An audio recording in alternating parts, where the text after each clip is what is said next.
When you hear people kind of put caps on your own earnings or judge you or judge others, which always reflects back to you because your mind is going to make it reflect back to you on how others are spending their money or what they're doing. When you hear them say these things, it's really a reflection of them.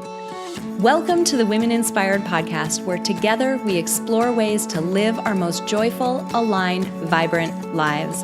On this podcast, we draw inspiration from the lessons embedded in other women's stories, and we use them to catalyze our own growth and success.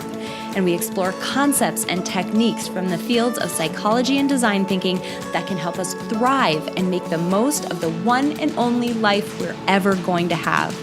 My name is April Seifert. I'm a psychologist, an entrepreneur, and a self-proclaimed life experience junkie, and I'm your host and friend along this journey. This podcast is supported by Modern Well, a woman-centered co-opportunity workspace in Minneapolis, Minnesota. Friend, it is time to start living vibrantly, by design, and with intention. Here we go. Hey everybody, welcome back to the Women Inspired Podcast. My name is April Seifert and I'm your host. And today we are talking to the amazing Tess Wicks. Tess is the mastermind behind the brand Wander Wealthy. She has a background in actuarial science and her goal is to help people harness the power of their money, build wealth, do it in an unapologetic way. And she does this through helping people budget. Yeah, we're going to talk about budget. Actually, she calls hers the anti-budget. Budget and invest and really put their money to work for them in a way that aligns to their values. This is such a cool interview because literally we're talking about something that impacts you every single day. It's so important. So I'm super pumped for you to meet Tess because we are going to dive into things like the ideas that we as women have about the concept of building wealth and how society sort of puts us in a place where that's frowned upon for women. And we kind of get looked at like we have our priorities out of whack if we talk about wanting to build wealth. We're going to dive into that. We're going to talk about aligning your spending with your values. That is something that's so powerful. We're going to talk about that. And we're also going to talk about identity and what that can do for us in terms of turning us into investors and thinking about how we can let our money work for us. This is a really powerful episode, and there's a ton of tactical information that you can start to apply in your day-to-day life to start to build your own wealth. So I am so excited for you all to meet Tess Wicks. Tess, I'm so excited you're here for this episode of the podcast. Thanks for being here. Thanks for having me, April. So I'm pumped about today's discussion because this topic that we're going to talk about today is something that impacts literally every day of people's lives. So this is going to be a really impactful, amazing conversation. But before we dive into that, help us get to know you a little bit and tell us about yourself.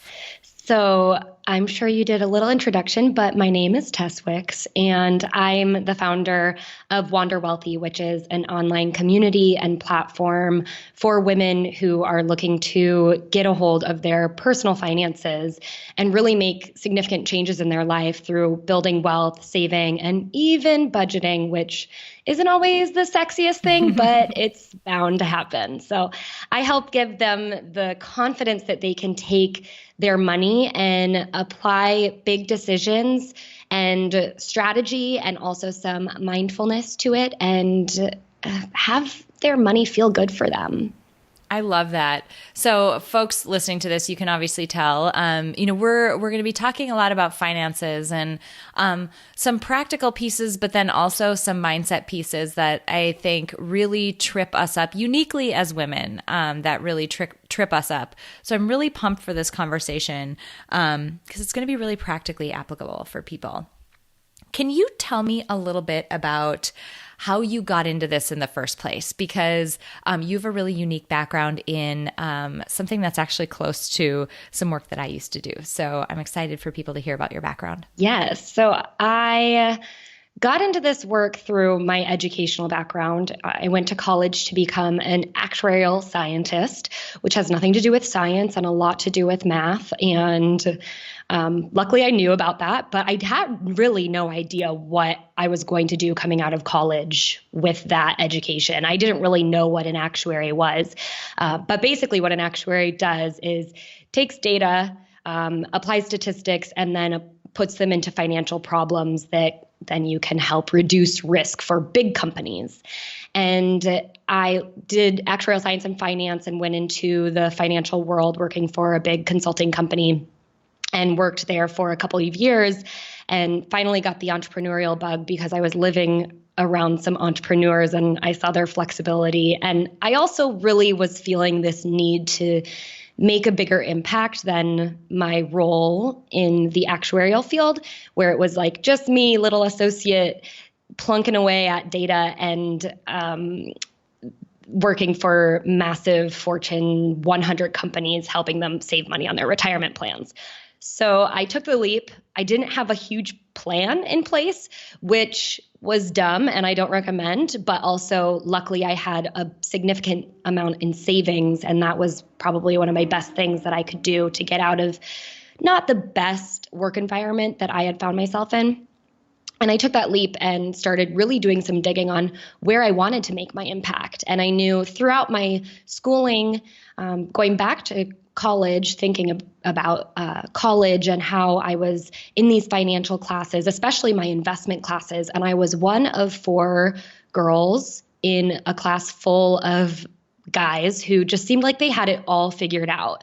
And come to find out, like, at the end of the semester, they all wanted me on their team because they thought I had it all figured out. So it's funny the way life works out for you, but it always felt going through the life of being a financial adult that for some reason the guys always had it figured out and I was just embarrassed to ask the questions. So I really started getting intimate with my finances, and I had the background. I had the knowledge of how kind of the financial world works just from my schooling, but I knew that I had so many peers who were making good money but didn't really know how to manage it. And I had struggled with that a little bit because I was making a good income as an actuary, but I still had no plan for my money and I didn't know what to do. And I find that so many of us get into this spiral of not really knowing what that next step is or what our 5-year plan is or even what our 50-year plan is for that matter, because money can be intimidating and it's complex. So I decided to start a platform that more so normalized the conversation about money. And I did that through podcasting. I later started a YouTube channel. I have a little bit on my blog, and then I created programs and offer coaching as well. That's amazing. You are absolutely right. This is an area that for many of us feels so complex. And not only that, it's sort of that perfect storm. Not only does it feel complex, but it feels very risky, right? Like, because obviously you need money to live, like you need money to pay your bills. And people get afraid that if you make a mistake or do something wrong, that you could lose so much money. And so it's complex and it feels risky. And I love when you said that you felt like everybody else had it figured out, but ultimately they thought the same thing about you. And that's so often, is the case, that we look at other people and think they know what they're doing. But where I think that gets dangerous in this area, and I'd love to hear what your thoughts are, where I think it gets dangerous in this area is that we might look at this and think, wow, other people have this figured out. I don't know anything. I'm embarrassed to ask the really basic questions, so I'm just going to keep myself out of the game entirely. And that feels like the biggest risk of all, because your money's literally not working for you at that point then. There are so many reasons why not having this conversation is risky. And you hit it right on the head. I mean, first and foremost, you probably don't understand your options because we're not educated for the most part. There are some people who get really lucky and have a random finance class, but for the most part, we're not educated on what our options are when it comes to, contributing into your 401k, and not only doing that, but actually understanding how that money should be allocated inside of that plan. To finding out if your company does give people raises and increase their salary, and having that conversation with your colleagues, not the numbers. You don't need to ask like, how much are you making and how much more could I be making? But you should know if that's even a possibility. And then it can get all the way into our spending habits. If you're surrounded by your colleagues or your peers who all graduated with maybe like a good career and a good education that led to a good career, and they're all living this lifestyle, and you see them, because we don't boil down our numbers as much, we just immediately go, oh, if they're living like that, I should be able to live like that. And we get lost from what we actually should be prioritizing to what we actually do find valuable when it comes to how we spend our money. And two, I find that even, we were mentioning a little bit about this before we hopped on to record, even merely having the conversation, like talking about it, bringing it up, talking about options or how much we make or how much we want to make, all of that, in addition to this being complex and feeling risky, it feels like a taboo subject that we're not even allowed to talk about. Have you found that with the people that you work with? Absolutely. I think there's many different ways that this impacts women specifically. One is, just like the general nature and nurture of how women are brought up in the world. And I think there's a lot of people that are very progressive and changing this, but it's still very much in our culture to be like, girls do this and boys do this. And so we don't teach young girls to start thinking about becoming millionaires and becoming the next Steve Jobs or whoever you want to look up to that has a high amount of wealth. And there's just not a lot of women role models that are very, very wealthy and doing smart things. And you know what? That aren't being treated like, oh, well, she's a B word, or she's, she just had to step on a bunch of other women to get to the top. Like, we always almost villainize wealthy and successful women instead of put them up on pedestals like we do with the men, and then whether you're a young girl or you're a woman in your own right and with your own career, let us look up to that and go, that's what I want to be, because there's something good about being there and striving for that. Yeah, absolutely. And you see the negativity around wealthy, successful women. I mean, there's always the swirl around it, right? Like, to your point that you just said, she had to step on people to get ahead. She must be, a B word. Look at her. She's probably not taking care of her kids. She is probably not. And there's all of this swirl. So that sends such a strong message to us that this is not a domain that we belong in, that this isn't something that we should aspire to. And should we get it, we'll be subject to the same swirl and the same negative remarks that this woman is. So it's almost like punitive to want to acquire wealth. I read this really interesting book, and it wasn't only about acquiring wealth, but it was definitely a financially focused book. It was called The Feminine Mistake.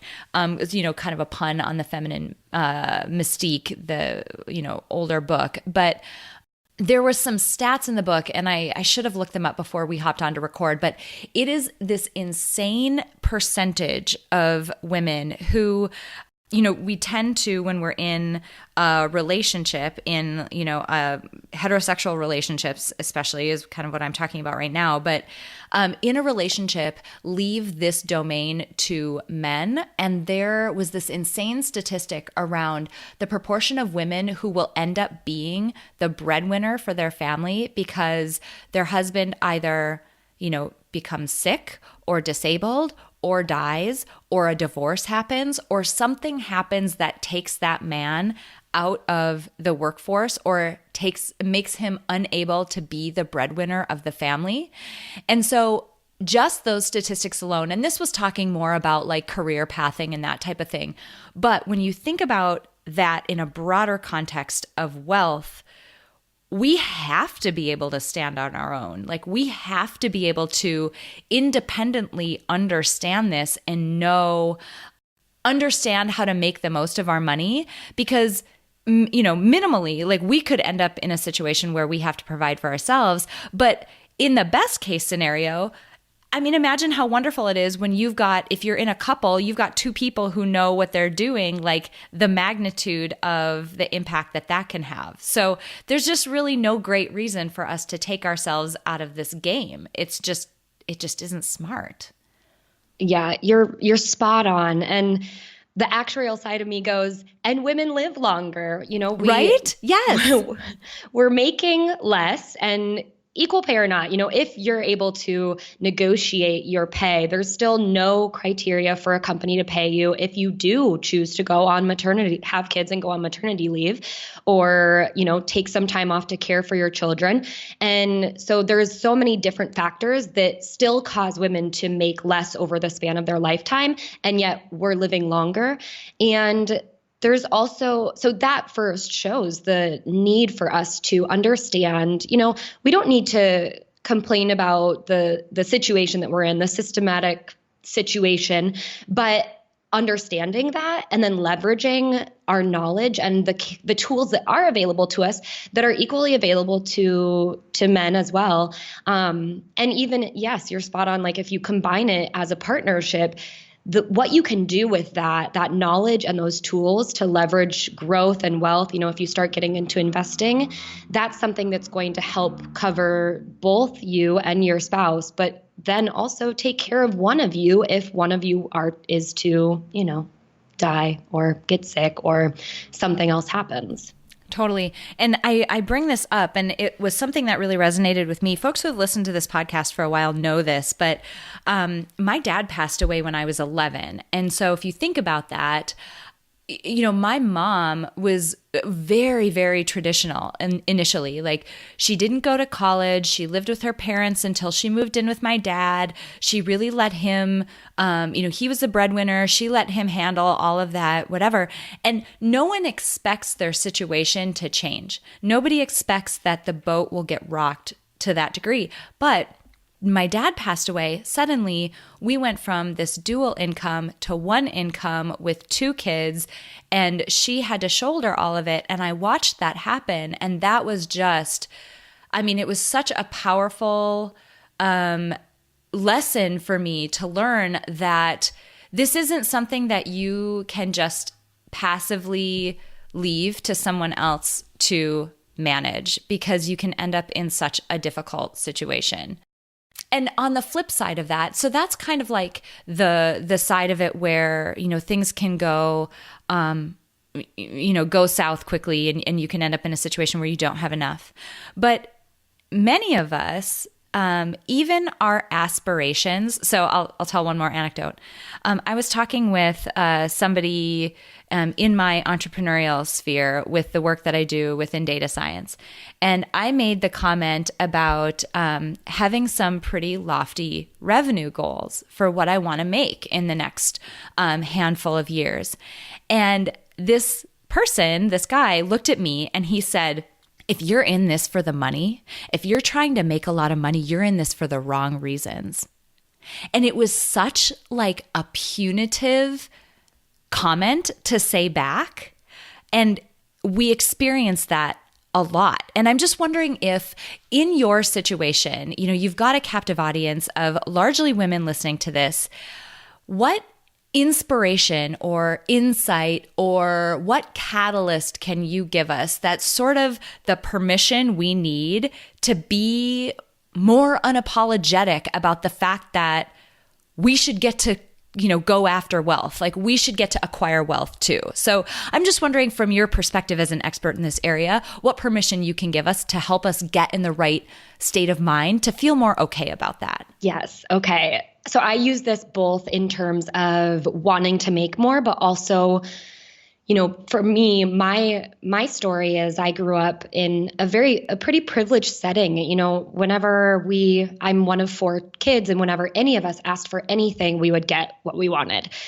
But I was the last kid, and I saw my siblings using, and I would say abusing, but it's not like anything bad was happening, but using and abusing this right that they were born into. And so I would I would put my guards up and I would, clench up and think, okay, I'm going to be the smart one who only asks for the smart things, and I'm going to be smart when it comes to money, and that's the weight that I'm going to bear.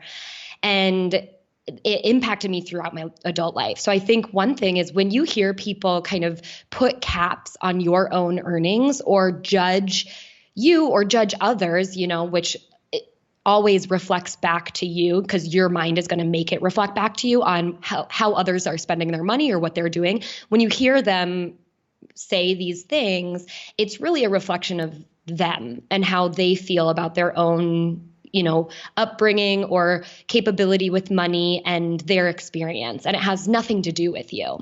So that's one thing to remember, because I had to work so hard to break that. I was always very aware that I was extremely judgmental of how other people spent their money up until probably just a year ago. Like, I've been working on this for a couple years trying to break this, because I started being like, oh, I would like a luxury bag, but oh my gosh, the smart practical money person inside of me would never want that, because that's such a waste of money. And when you get to that point now, just when you're working on your own internal dialogue, it's really getting comfortable with knowing that there's a difference between wanting something to feel or wanting to something to numb or wanting something to just be able to feel some certain feeling and fill a void, versus wanting something because you just truly want it and you desire it. It's not coming from a place of scarcity. It's coming from a place of, I deserve it. That's what I want. That's my desire. I already feel like in your work, April, you could think, I feel infinitely abundant in the work that I do. But if I'm going to, continue down this road, I have these revenue goals because that's what I desire. That's where I want to give and serve.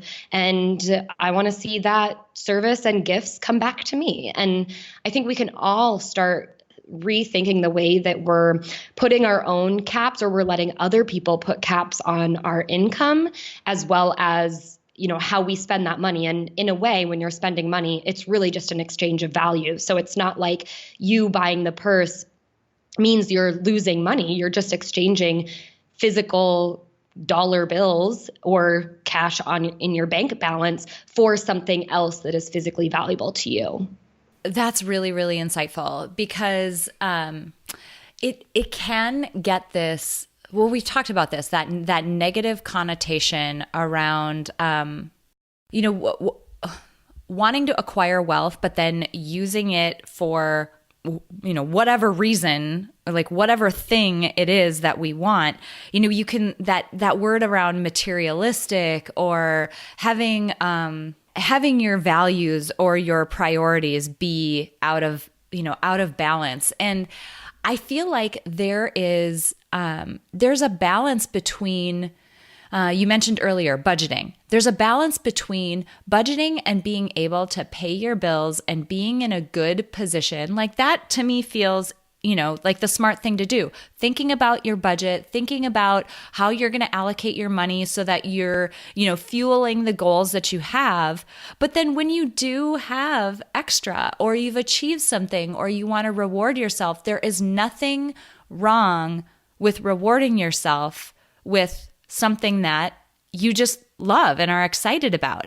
And I think that's something that we have a tough time with as women too. We have a tough time in general taking credit for successes that we have and really reflecting on them intentionally and saying, yeah, I achieved that. I did that. I'm proud of myself. We literally just like achieve something and on to the next. Like, we don't even give it any, time to process and sink in about what a good job we did. And so, in this way, buying some of those luxury items or being able to treat yourself in that way is a way of recognizing, like, one, you've worked hard for your money and great job, but then two, maybe you've achieved something and that's your reward for it. We just are so quick to not see the value in the incredible things that we do. And I think that is all wrapped up in this as well. Yes. When I work with my one-on-one clients, I have a system called the guilt-free spending system. And basically what it boils down to is whether they feel ashamed of maybe some consumer debt that they've brought on, or ashamed that they just haven't been able to save, or they have been saving, but they feel guilty when they're spending. It always boils down to the fact that they just haven't set clear goals and they don't know what that plan is. But just like you said, once you do have, whether you want it to be a budget or you just want bucketed accounts that you're funding on a regular basis, and then once you realize, oh, I'm actually on a really good path, I'm doing really well for myself, that's when you get that guilt-free spending money that you can easily take and spend guilt-free, because that's your right. I mean, why not? Hi, friends. I'm interrupting this podcast episode with a very important announcement. Recently, I announced my partnership with my incredible friend, Ashley Smith, to launch Peak Mind, the Center for Psychological Strength. Now, you can think of Peak Mind as essentially a gym membership for your mind, where we are going to help you cultivate your own psychological strength, which is the resilience that you need to weather life's ups and downs and thrive in your life. Now, as an introduction to Peak Mind, and because we are so excited about this announcement, we're offering an absolutely free 4-part workshop series coming up at the end of April and the beginning of May. You can register for this 4-part workshop series at www.peakmindpsychology.com/webinar. We're going to be covering important topics like an introduction to psychological strength and why it's important, how to flourish and thrive in your life, Mindset 101, and creating a well-designed life. All things that are important for cultivating psychological strength. We're so excited to offer this to as many people as possible. So, as you peek at the dates and times, if there are certain workshops that you can't attend, register anyway. We're going to be sending out replays of all of them. We want as many people as possible to get this important information. We're so thrilled about the launch of Peak Mind that we can't wait to see you guys on this 4-part workshop series. Once again, you can register at www.peakmindpsychology.com/webinar, or you can just click the link in this episode description. I can't wait to see you guys there. Now let's get back to the interview. I love that. Okay, so let's go practical then. I love when I have someone like you on who has expertise in an area that is so practical and so important for all of us. Talk to me about things that we should be mindful of. Like, let's say that you're making, a good income, whatever that means for, the individual people who are listening to this. You're doing okay and you're doing well, but what are things that we should be thinking about or allocating or doing with our money that, you work with your clients on that we might not think about? So the first one that I have my clients do is we always sit down and just pull everything out. And then I'll look at, typically they have one savings account and I'm like, okay, what is this for? And I always ask that and they're like, well, it's for like emergencies. And sometimes I guess I'm saving to go on a trip in June, and I'm also saving up to move. And so a little bit of the deposit is in there too. And so then I, follow up and say, okay, so what happens if you have a $500 car repair? And they're like, well, I guess I pull it out and then I'm like, but then what about when the trip comes up? And I just ask these questions to get to the point where the system is a little messy and we can organize it so much better. So one thing that most women really feel that they need is a safety net. And I think everyone should have a safety net, but especially as a woman, our biology is like nurture and make sure that we're taking care of ourselves and the people that are dependent on us. And it feels really good to have a safety net. In addition to that, having some savings saved up in a safety net, in a separate savings account that's specifically for emergencies, is a perfect opportunity so that as a woman or a man, you can get out of a bad situation, whether that's a bad work situation, a bad living situation. You have opportunity instead of feeling trapped in a certain place. And this happens even if you are making good money. If you don't have that designated space for those emergencies, it can feel like you don't know when the right time is to pull the trigger because you're not sure if you have enough, or you're not sure if it's really all there, or whatever lingering questions always come up when you don't have that organized safety net. So to calculate a safety net, it's usually your fixed expenses for the month multiplied by 3 months or 6 months or 9 months, however long you want for a runway. But it's really like bare bones. What would you actually cut if it hit the fan? What would you be willing to go without, and what would you need to absolutely cover? And a lot of times for women who have kids, I say, make sure you don't want to change your kids' life too much. So if there are some things that really bring you joy to be able to provide for them, you can include that monthly expense in the safety net expense or savings goal. But we calculate that, and then we designate a place for that. And then any other goals that you have in the short term, medium term, or long term, they all get their own separate buckets, because when we treat our money like, if you have a closet and you just throw everything in it and you don't organize it, you're going to go crazy, and you're going to avoid it because it feels unorganized, and it causes you more stress than joy. But if you're a clothes person and you love clothes, but you have a messy closet, it's just like, you're never going to be able to truly express yourself or do anything with that. But when you organize it, it becomes more joyful to step into and play dress up or go out in your signature outfit, whatever it is. And it's the same goes for your money. If it's unorganized and messy, it doesn't feel like you're going to be empowered or have the confidence that you can make these decisions and know that they're the right decisions for you. So I always like to set up separate savings accounts for different savings goals, and then move on to starting to look into what are some medium-term goals. Where do we want to save for that? What are some long-term goals, such as retirement? And what is our plan for that? And then, boil it down from there. I love that analogy that you used with with your closet. And there were a couple of things that I want to call out from what you just said. So one, you said, if you love clothes, and that we take care of the things that we love, and taking care of your finances and getting them in order in that way, it's like an act of love for this thing that can provide you so much security. And two, if people have read that book, like Marie Kondo's the something of tidying up, it's basically like how to organize and declutter and tidy up your house. That's literally what was going through my head as you were thinking about that. I'm like, you are the Marie Kondo of people's bank accounts. You're like teaching people to fold and like organize their money. But literally it feels like, I'm thinking about, she talks, this is such a crazy analogy, by the way, people listening to this, you can just like laugh at me. That's fine. But I swear I have a point. I'm thinking about, as I'm opening up my bank app on my phone, right? It opens up to an account summary, and I can see each account that's in there and what the balance is right now.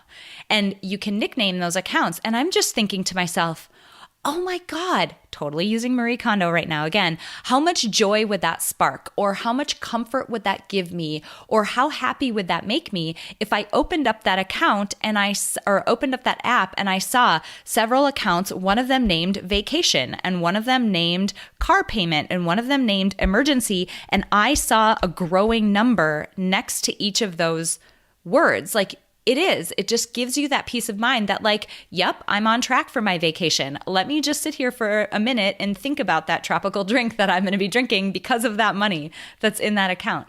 It's just such a neat way to approach it that I had never really thought about before, about how that organizational system can give you so much peace of mind. I love that. Yes. And there's so many ways you can Marie Kondo your finances. I think one other thing that applies heavily to people who, they're making a decent income. It can cover their living costs, and they have some discretionary spending, and they find themselves maybe overspending or just really out of alignment with what they're spending their money on. They're not really doing it purposefully, but they're doing it just kind of because it's a habit. In what I like to do, I call it like aligning your spending with your values. But you can also approach it in a Marie Kondo way, which is looking at your expenses and deciding if they spark joy for you, or if you're just spending on these things because it's a habit, or because you're doing it to fit in with a certain crowd, or because all of your colleagues are doing it, so you're going to do it too. And really deciding what is truly a core value for you, and how does that shine through your bank account. Something that's really interesting, and I'm wondering if this is something that you do, or I'm curious about your thoughts about it. I was reading, man, the book is completely going to escape me now. I don't know. But there was a book that was talking about your calendar, like how you organize your time. And it had a very similar approach, like organizing your calendar to align with your value system. And one suggestion that this author made was at the end of every year, the week between Christmas and New Year's, he sits down, when things have kind of slowed down and the year, you're kind of winding down and then getting ready for the year ahead. He'll sit down and he'll go through day by day, week by week, month by month, the things that were on his calendar, and he'll start to write down themes that he's seeing. Like, how is he spending his time? What are the things he was doing that were really making him happy and aligned to his values? Where was the time going that really felt bad, that was not aligned to his values? And then, just kind of taking stock of how he spent his time, and how he allocated it, and how that aligns to what he wants to be happening in his life. And then from there, he sets goals. Like, once you see those themes, it's like, oh my gosh, I need to stop saying yes to these things. I need to schedule more of this other stuff. And that audit process was just so enlightening. And I bet people could do that same thing with their bank account. Like, if you pulled the last, 3 to 6 months of spending, and you look through your bank account, like, which of those expenditures were ones that really fill you up and like make you feel good, and which ones were ones that are more shallow and they just didn't do it for you. And I think that would give you some, I guess, intention going forward, and a set of general rules that you could follow to help you spend in alignment with your values much more so. I just love that you mentioned it as a values-based thing. I had never thought about that. Yeah, that is actually one thing that I have people who go through my money program do. And I thought they would hate doing this, and it ended up being something that they love. And I always get rave reviews about it. Is they'll dig into 3 months of their spending, and they'll kind of categorize it up, and then look at how that reflects based on what they truly feel are their core values. And one example that I always love to bring up is, someone who really holds themselves and has a value of health and taking care of themselves. So like health and well-being, maybe fitness falls under that, or shopping at Whole Foods. But then they spend a lot of money on eating out and going out for drinks and whatnot with friends or colleagues, and seeing that does tend to be a huge makeup of our expenses, is either groceries or restaurants. And sometimes it's both, and then you really know there's something going on there. But sometimes you think, I'm a person who shops at the health food store and I make all my food. But then in reality, your spending is saying, you creep over here quite a bit. And it really helps you go, oh, I didn't even realize I was spending that much in these places. And I think the big thing, especially because we've come so far away from using actual cash to pay for things, which I'm not going to make any of my clients go back to the cash system because I know how annoying that can be. But we've lost a lot of the tangibility with the actual exchange of money, and especially with credit cards and the ability to go into debt now too. So the budgeting system that I use really helps people become more aware with the actual exchange of their money. But this exercise also brings awareness to where your money is actually going versus where you thought maybe most of it was going.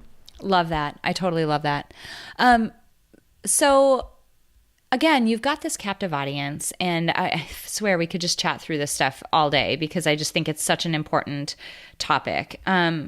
But I'm wondering if you can maybe leave my audience with, like, if you were going to tell them to do absolutely one thing today, like there is going to be one impactful thing that every single one of us should run out and do today in order to maybe put ourselves in a better position or become aware of something that we might not have been aware of before or learn something new. I don't know.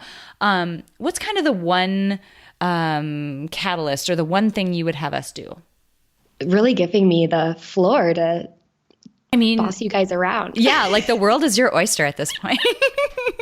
Okay, so we've been talking a lot about spending and budgeting and saving for kind of the short term, but I do want to flip the script and say, I think the most empowering thing you can do for yourself is something that is extremely scary and feels really risky, but realize that, this is what the wealthiest of wealthy people are doing and get on board with them. And you can start very small, and that is to invest. And so whether it's through your 401k, through your employer, or whatever similar plan you have through your employer, or maybe you have an IRA or a Roth IRA, which is an individual retirement account, through a brokerage company, or you can open one up and just put like $100 or $200 there. And there's definitely a way you can allocate those funds so you can make a smart decision, but it's not really about that. It's about just doing the act of investing. I wouldn't pick an individual company, so pick like an index ETF or index mutual fund. And it doesn't matter which one, it's literally just being comfortable with making those more risky moves and realizing that it's much easier to open up an investment account than a lot of people think. Same with savings, by the way. So if you're, not wanting to open up the savings accounts, those are super easy to open up too if you find an online bank. But with an investment account, same thing. And it's not that hard to go through and make the purchase, but just seeing that you can do it and it's not hard and it's not scary will then open up this whole new world of, okay, now I'm an investor. So what do I do about this? And if you are already contributing to a 401k or your Roth or traditional IRA, then start getting educated about it. If you feel like, I know I'm doing this because I'm supposed to be doing this and that's what people tell me to do, and so I'm just, trying to follow the crowd, actually understand what it means to be an investor and how you can invest appropriately for yourself. And I have a lot of resources on my website, but there's also a ton of great books and online resources out there that you can find and just get educated about, because I think that's the most empowering thing, especially for women, is to put their money to work for them and just allocate a little bit each month so that they can grow some real significant wealth. I love that. I would not be a good cognitive psychologist if I didn't point out something that you said too. You mentioned like this act of starting to put even just a couple $100 into an investment account. It makes you look at yourself and say, oh, okay, I am an investor. And when we say things like I am, you're like declaring an identity to yourself. And it seems like it wouldn't be that impactful, but our identity, you don't go after things that you don't you'll never allow yourself to become something that you hate. And you're never like going against an identity or going against a value system or going against a belief that you hold that causes this sense of cognitive dissonance that doesn't feel good for us. And so if you don't have that identity as an investor, it might feel like sort of a friction path to do that, but just that act of getting that ball rolling can help you create that identity so that things start feeling really good and it starts feeling more authentic. And you'll realize that like there is really nothing more to that identity than just having some money in an investment account. Like it doesn't mean you've had to do you haven't had to do anything really risky in the stock market or, have millions of dollars that you're throwing around.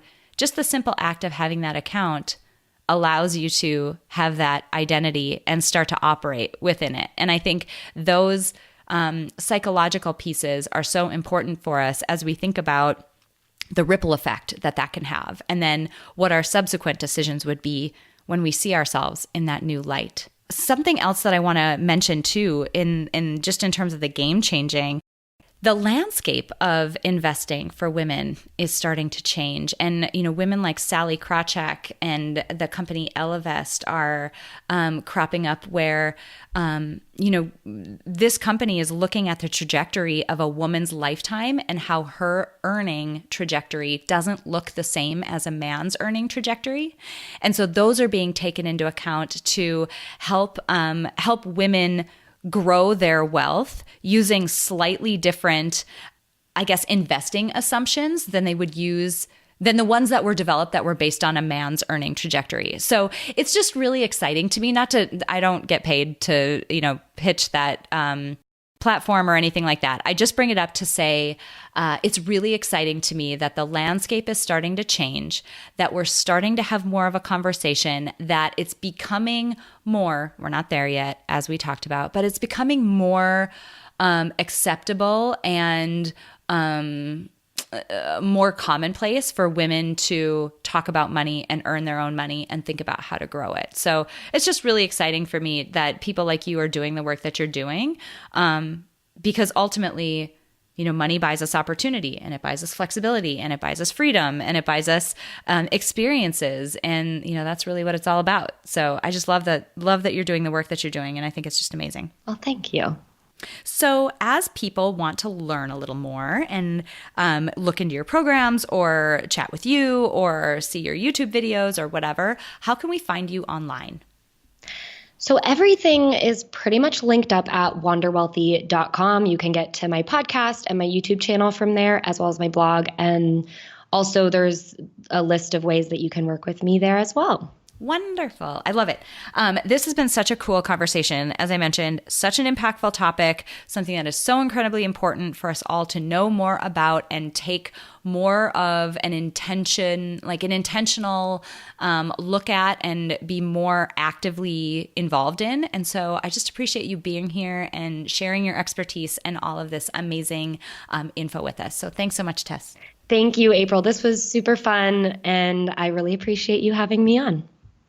All right, you guys, I really hope you enjoyed that episode with Tess Wicks of Wander Wealthy.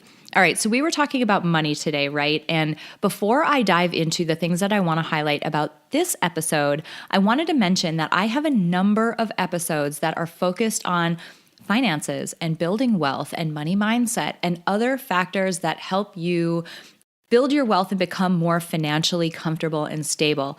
Two of them that I want to call out, although there are many. Go to my website, aprilseifert.com. Scroll down, there's a search bar. Just type the word money in, and you'll end up getting a handful of episodes that are all focused on the same topic, if it's something that you want to learn more about. But two episodes that I want to highlight. Episode 15, oh my God, so back in the day. It's crazy. Number one, go listen to episode 15 because you'll see how far I've come since then. Things have improved over time. So there you go. Go do the stuff you want to do and don't worry about it if you're bad at it because it doesn't matter.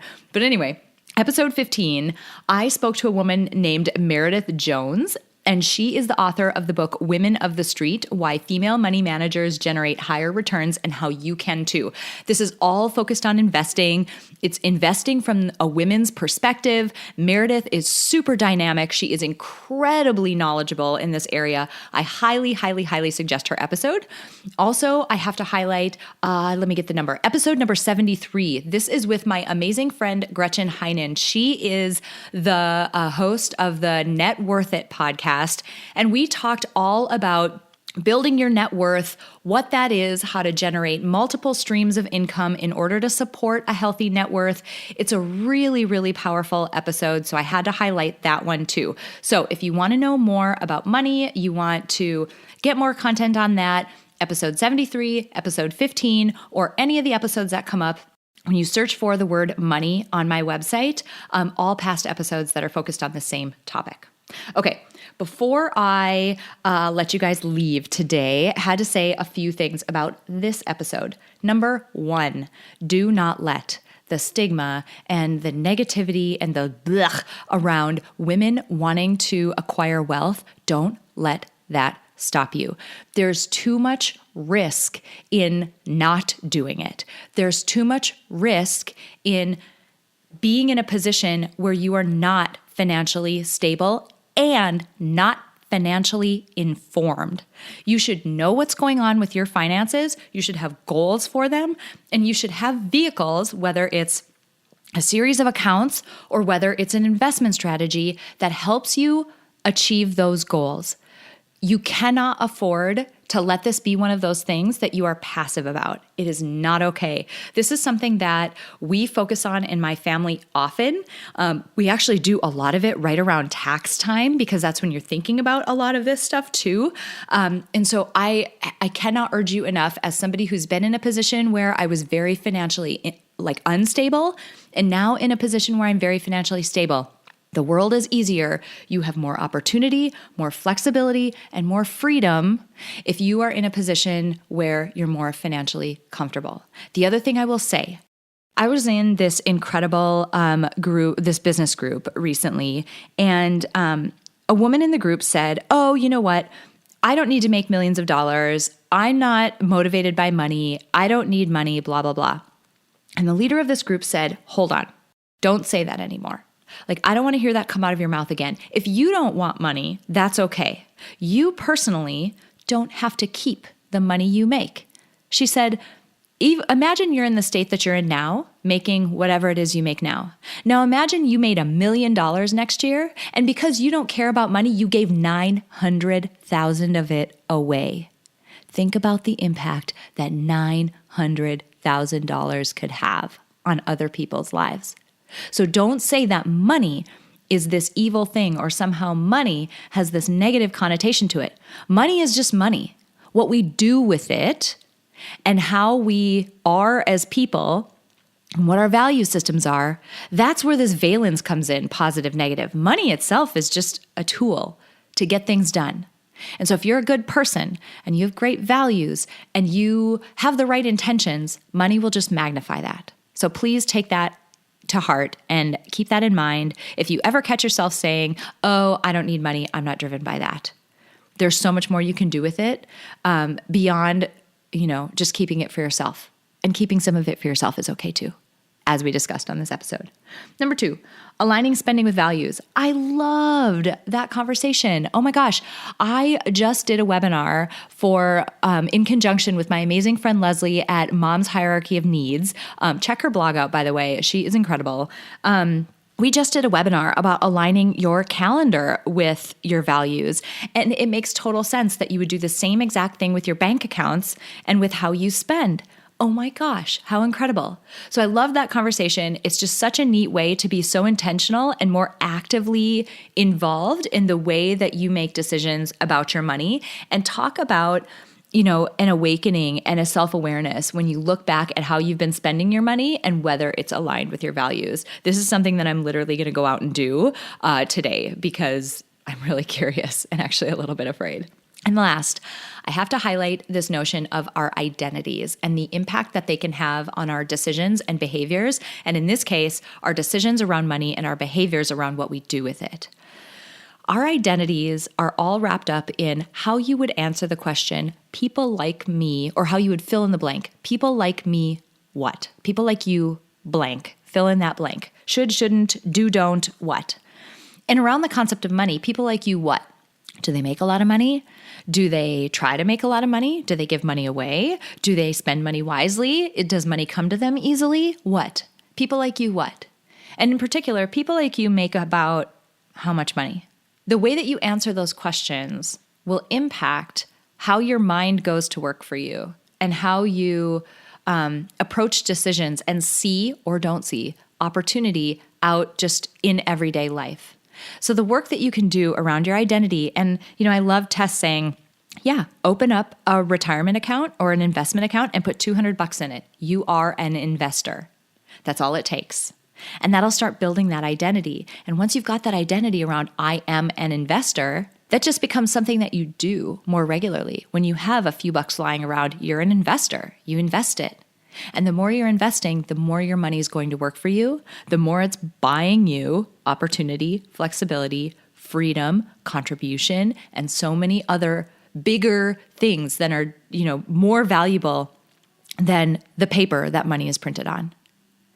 So this episode was one that was so near and dear to my heart just because of the journey that I've had in my own financial situation. It's so incredibly important to women to be such active participants in their own financial life and decisions. And I'm so thrilled that you had the chance to meet Tess, learn about her background, and take some time to think about your own financial situation. All right, you guys, I am so thrilled that you stopped by to hang out with me this week. Can't tell you how much it means. I say that every week, but oh my God, you have no idea how much that means. Excited to see you guys next week with another amazing interview. Have a good one. Before we close out today, I want to say thank you to my producer, Cameron Hill, and to my incredible sponsor, Modern Well. If you want to learn more about how you can reach your goals in a one-of-a-kind work-life community, visit www.modernwell.co. If you enjoyed this episode, please share it with someone else who might benefit from this inspiring message. And if you have a moment, click the link in the episode description to leave me a rating and a review on iTunes. It would mean so much to me. Finally, I want to remind you that it is absolutely possible to live a happy, fulfilling life, even in spite of all of the chaos and demands we all experience. Sign up at aprilseifert.com to gain access to tools that will help you do just that. I have carefully created and curated a set of tools that combine the powerful fields of psychology and design thinking to help you intentionally create a fulfilling, happy life you love. Thank you so much for joining me this week, and until next week, stay inspired.